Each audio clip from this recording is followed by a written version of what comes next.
Good morning, Blue Lilies. How you doing? The craziness coming out of the Joker's mouth has gotten exceedingly worse in the last week, and these reporters are not doing anything to help. Like, I'm so glad that I'm not a real reporter, because it could not be me. There was one pundit, she was like a political talking head lady on TV, and she was talking to the chief of police in Portland, and she was asking him about everything that's going on there, and she's like, well, the Joker says that Portland is on fire, and that it's a war-torn zone. People are just in the street left and right, and that you need him so badly. What do you have to say about this? And the chief of police is like, no, there's one city block that has a disruption in it, and it's not even really that disruptive. There's a bunch of people wearing like clown costumes and steampunk things in the street. There's no violence, everything is fine, and the city is huge. The rest of the city is doing just fine, and we can handle this on our own. We don't need you. And the reporter goes, so in your mind, it's not on fire? No.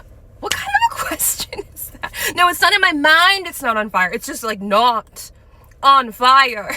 And then the Joker was asked on the Casablanca lawn about Judge Karen that he chose, blocking him from going into Portland in the first place. And he goes, well, geez, I don't know what he's doing. The people who put those judges in place have not served me well. I don't know who would do that, but I have not been served. Hey, did you see that presidential walk of fame? That was pretty amazing. That was fantastic. But yeah, I don't know.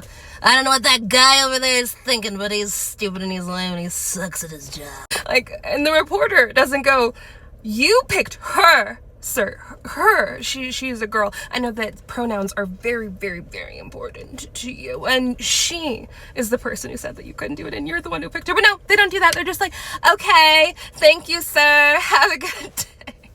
Could not be me. And then when he was talking in front of the Navy, like, it was... It shouldn't be funny, but it was so funny. He was like, I knew there was something up with that Osama bin Laden guy. I knew it all along, and the lamestream media didn't want to listen to me about it. I mean, I reached out to Jin Diesel. I told him that this whole thing was going to happen. Like, Jin Diesel was 20 years old at the time. You definitely didn't know him. And why would they listen to you? Like, you weren't even on The Apprentice back then. But, you know, not everybody wants to give you credit for things. And you just gotta take credit if they're not gonna give it to you. Am I right? God. And no one's been like, hey, did you give credit to Obama for actually catching Osama? No. He needs the credit for that too.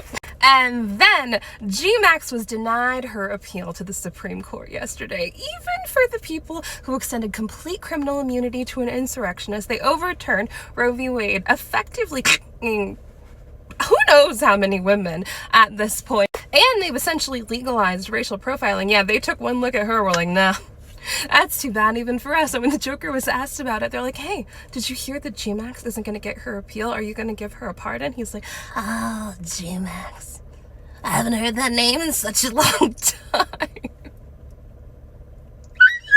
I mean, I don't know. I have to look into it. Everybody asked me for pardons. So many people asked me for pardons. Even Puff Diddy asked me for a pardon, and I'm looking into it. I'm considering. I don't know. I mean, I could know because I know a lot of things, but I don't know anything about that. I don't know. I just don't know how they keep their cool. I don't know how they're not like, what do you mean you haven't heard that name in a long time? She's one of your best friends, and she's pretty much the bane of your existence at this point. You hear her name a lot. Like, shut up. And I caught even the slightest glimpse of Caroline behind the podium yesterday, and she was like, you know, everything that's happening in Portland, it's civil disobedience, and it has to stop. You can't have civil disobedience. It's a mess. Civil disobedience is protected under the First Amendment. If they want to wear clown costumes in the street or dress like an oxalotl, like, that's totally fine. They're allowed to do that. You just admitted to everybody that it's civil. Because it is civil.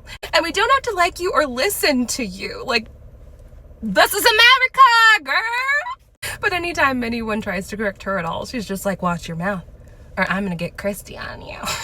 Yep, it's a mess, all right, every single day. In other news, the authorities are saying that the house that caught on fire in South Carolina was not a result of foul play. They said that they don't need the South Carolina FBI to get involved in the investigation and not to listen to anybody on social media that says anything else about it.